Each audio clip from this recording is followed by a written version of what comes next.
What's good, YouTube? And welcome to exactly how a bonus bucks back promotion should be on TCGplayer. It's 10% bonus bucks back for everybody. That's store credit when you're spending, and it's on singles and all products site-wide, and then subscribers get an extra bonus depending on how long they have been subscribed. This is what I wanted to see from them, and is definitely one of the less greedy moves by them, and it goes until 11 p.m. Eastern tonight. They don't have to do things like these. I thought they would end a lot more after eBay took over or be more subscriber locked. This is the perfect middle ground that I've been talking about, and I love to see it. Now let's talk about Konami making some moves with Retro Pack being reprinted. A ton of collectors are getting up in arms about this. First rarity collection going in on cards, making collector rares a lot shakier to get into, and a lot of people staying away from them now. And now it's sealed product. People are bringing up there might be a different copyright at the bottom. That is speculation at best. I have a feeling that if Konami wants to, they can do the old copyright at the bottom too for a while, probably with agreements or how they want to handle it if they go that route, or it can be the modern update copyright, and that will distinguish these cards. We'll have to wait and see how the actual layout of the card ends up, but that could be the only defining factor if there are any besides the cardstock and foiling itself. Now, the foil layout is the old layout, and it will be old text on these cards. They're really going for nostalgia hits with this reprint of a set, and the cover currently looks like it cannot be distinguished. So, this sealed pack used to go for $400 a pack, and if you're holding cards from this set, I can understand being upset. And if they're indistinguishable, does that make foreign actually the top one? Because it only seems like these reprints are going to be in the USA for now. The EU has been getting shafted on a lot of product. Hopefully they get access to this, but the whole point of this product is you never got this in the USA, here you go. And that was Dark Legends for us. We did get a substitute product, but this is a super loved one, and a lot of the prices are very high with super low sales rates. So I'm seeing people online on Facebook start to dump the cards pretty fast for cheap compared to what they were, still $100+ on a lot of the cards. But be aware, people are starting to jump ship. People are excited for the double the foils inside as well, which is kind of a cool move actually, but it will flood the market on it for a long time. But I do think it will sell very well. And then the question is this a product Konami will rewave over and over, or is it a one and done cash grab by them? I feel like they tend to like to rewave stuff like this when they go in on it on the printing press, like the Yugi Legendary decks and how many times they've done them. This feels in that vein to me to a degree, even though it is not a sealed structure deck product or a legendary collection. I think they very well could, or be like, so much demand, a worldwide release. But you never know what Konami's going to do. That's speculation. That's why I bring it up a lot, that first ed stamps are king to me, and also when it comes to the modern Ghosts being reprinted like Light of Destruction, if it's Unlimited Ghost, it's got a Vominos. Let's go ahead and talk about a sponsor real quick. Displate has 5D's collection up here now. You can use my link below in order to get steep discounts. If you buy 2, it's 1 discount. If you buy 3, it's a greater discount. And right now they also have free shipping, which I do think stacks. So, seeing 5D's join these awesome GX arts and some actual original DM art that you don't see all the time, there's probably a poster for you over on Displate if you're not sick of their ads. But seriously, them having officially licensed Yu-Gi-Oh! And working with them and it going through each era, I love to see it. And I get more of these whenever you buy them because I have an addiction. Rarity Collection 2 is still on pre-sale lock, so I wouldn't be shopping that with the bonus bucks back. Do be aware with people talking about the prices. It's not the most competitive. I would be waiting on it even with the pressure of bonus bucks back. I wouldn't shop with FOMO or anything there. Trident Dragion continuing to come down a little bit, not insane, absurd quantities on the market with the reprint announcement.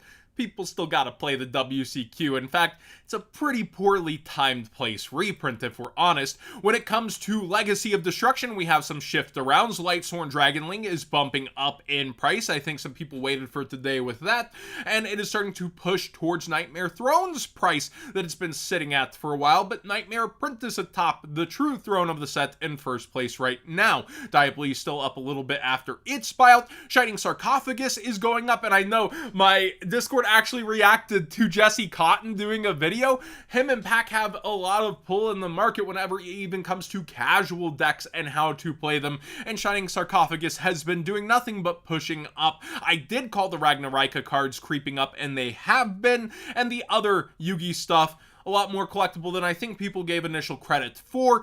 It is pressing up as well, and eventually that 25th anniversary promotion is going to stop, and then they'll start the 30th one probably, or something like that. I know it sounds like a joke, but it's really not.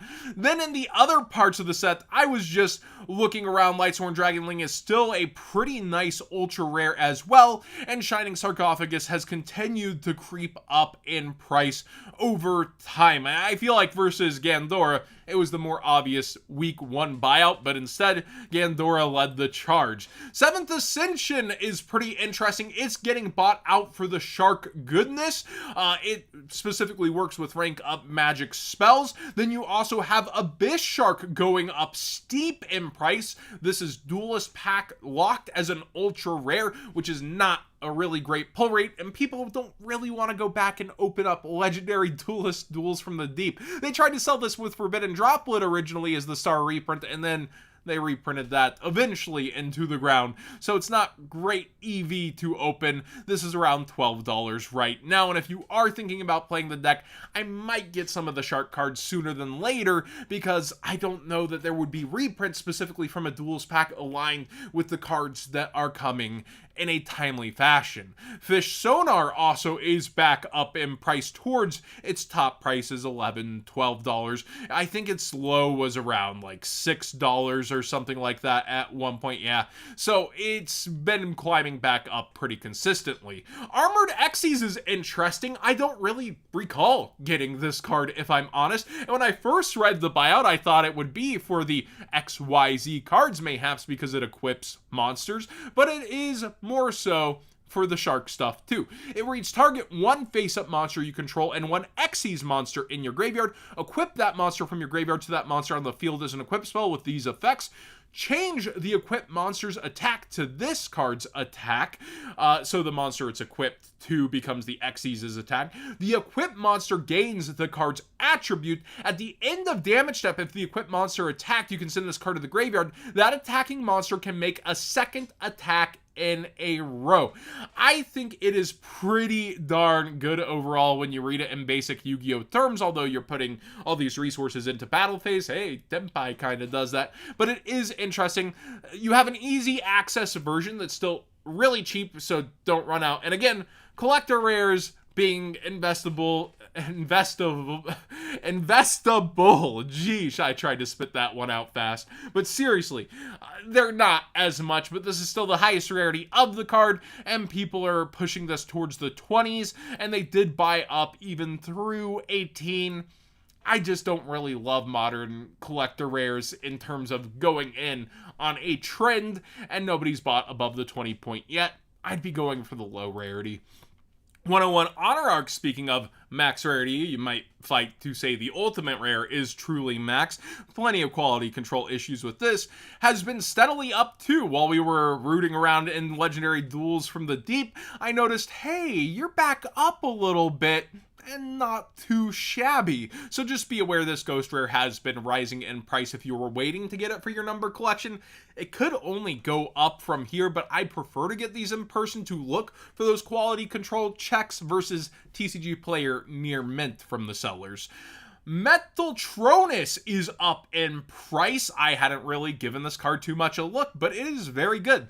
Target one face-up non-token monster your opponent controls. Special summon one monster from your hand, deck, or extra deck that has 2 or more of the same type, attribute, and or attack, but negate its effects, and also if you do, negate the targeted monster's effects also after that. If these monsters have the same name, you can banish both face down, and that's a can. You can choose to do it or not, and you're negating the opponent's monster. Your opponent cannot activate the targeted monster's effects in response to this card's activation, so they would have to activate something else in order to be able to chain it. But yeah, there's plenty of cards you can end up running to take care of opponents' inboards. This is a quick play to top it off, and it is from Legacy of Destruction, so I understand reading this, getting hyped, and there are applications for it. So be aware this is rising up in price for a super rare. $2, not the most right now, but if you want access to it, I wouldn't necessarily fight the trend because it is a pretty good on paper card, but be sure you know exactly how you're using it in your deck and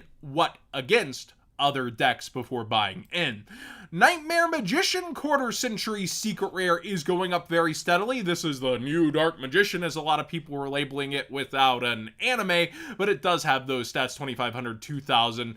And if this card battles a monster, neither can be destroyed by battle. At the end of the damage step, if this card battles an opponent's monster, you take control of it, which is pretty cool. Once per turn at the start of damage step, if another monster attacks, you can destroy a card on the field. Very battle phase based, but still a pretty darn good card. Nightmare Apprentice, of course, can work with this. It is an illusion card. It kicked all that off, and it's just been continuously going up slowly here.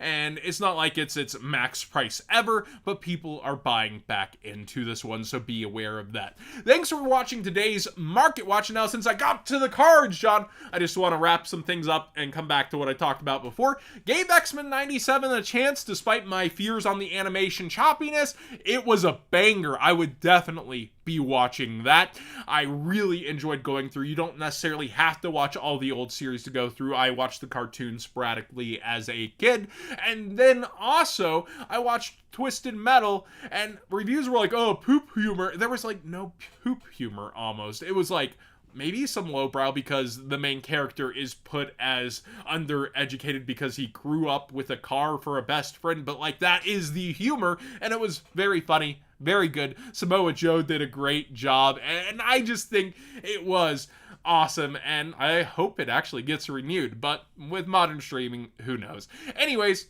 have a good weekend, enjoy yourself, and thanks for watching.